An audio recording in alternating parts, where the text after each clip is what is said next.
neither. You know, what's the lesser of the two evils? Yes? So you're explaining through sources in the liturgy, universalistic approach to the Gentile. There's another sect of Judaism who not only doesn't engage, but really shuns the other. And I want to know, is this something that, do they have sources in liturgy to excuse that type of behavior? Or did it arise because of our persecution and or a need to... I don't know who you're referring to. The Haredim, who may, I think who will it's... spit at the church when they walk by, or who think it's okay to cheat somebody who's not Jewish, or even shuns How can you say another this? Jew who's not like them. You can't say that about every Haredi. You're generalizing based on, I mean, I know Haredi. So not everyone. I'll repeat the question. You can't generalize about the Haredim any more than Gentiles can generalize about us when they see, you know, Madoff. I mean, my sister did a dissertation, a PhD dissertation on women in the Ashari. And she said she saw such love there. And my sister is secular. She lived with them as a Harediyah, but they knew she was secular and they agreed to let her cooperate, which itself is, live there and study that. Which itself is significant. I didn't think they would be willing to do that. But she said their hearts went out to secular, secular soldiers. It's much more complex than and to say Haredim in general have no concern for the Gentile. I reject your premise. Now, having said that, I know what you mean because there are many. I know a lot of non-Haredi Jews. I know a lot of non-Orthodox Jews who are only concerned for us, and I think it's all the same. It's all a function of persecution. They'll find rationales and sources, but what can you do with this Yom Kippur liturgy? What do you do with the Olena? What do you do with Yedan Kokol Kertaval? What do you do with Ashrei when there's no reference to the Jewish people?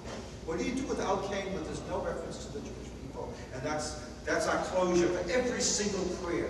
They have, the people whom you're describing have a problem, but I don't think it's correct with tremendous respect that I have for you. And you know that.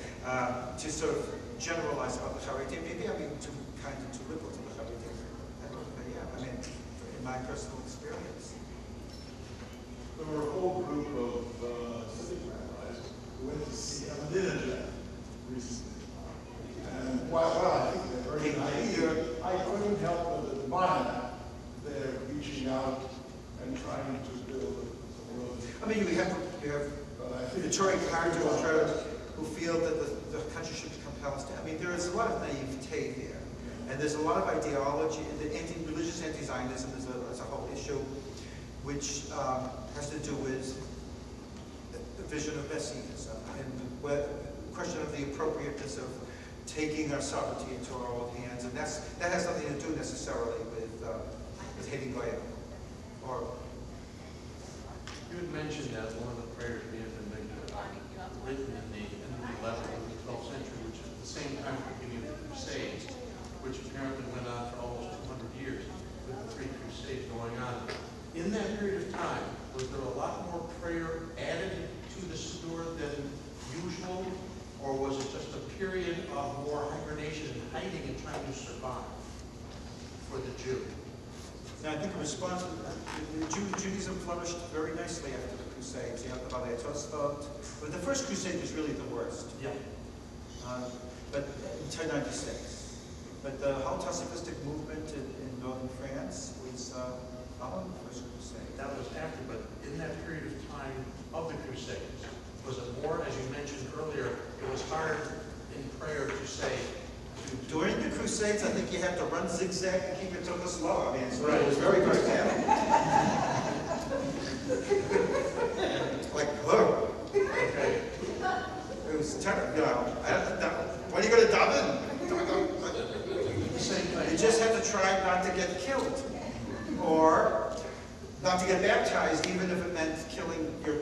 children yourselves, and we spoke about that the last time. Yes, Rabbi? I want to say something, and I'd like you to disagree with me. I want to hear how you do it. Wrong. I'd like to follow the statement. I'd like to hear the other way. This is not my own view, but it is a view that I know.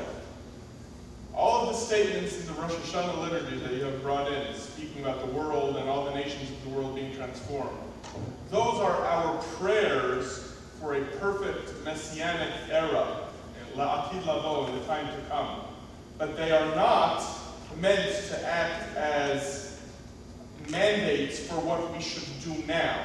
Meaning, Aleinu expresses the way we would like the world to be when the Messiah comes. But that doesn't mean that every Jew now has to be on a mission to transform his own neighborhood and find all the non-Jews in his neighborhood and convert them to a monotheistic system. I thought about that a lot.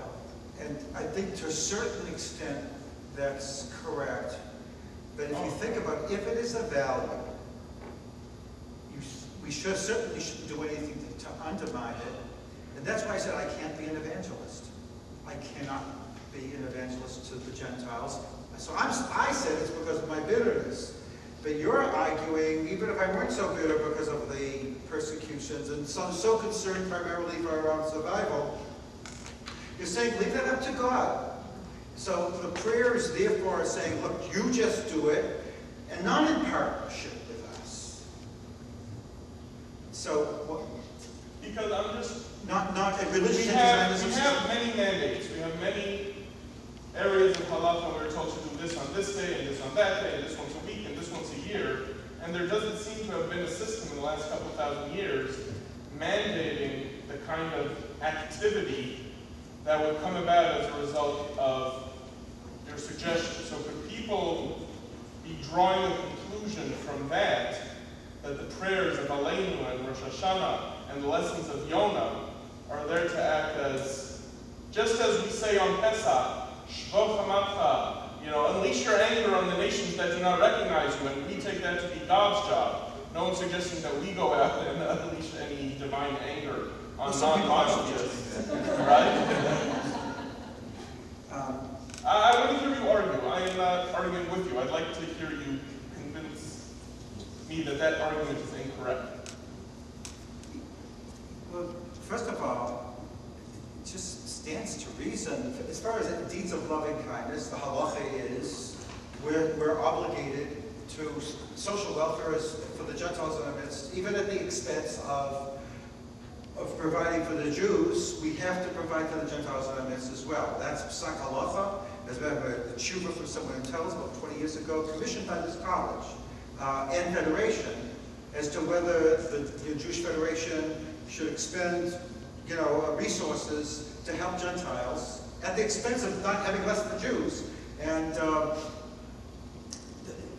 psak was clear. It was like, so as far as loving kindness is concerned, and Avraham Avinu is a model, and Jonah as a model, you can say, well, he was just told by God that one time he was concerned for the Gentiles. The question is, shouldn't they be modeled? I'm not talking, shouldn't Jonah be a model? Shouldn't Abraham be a model? Shouldn't the halacha of loving kindness to everyone be a model? What about the verse in Deuteronomy, talking about the Jews as the Gentiles have to look at you and say, what a wise and understanding nation. That seemed for your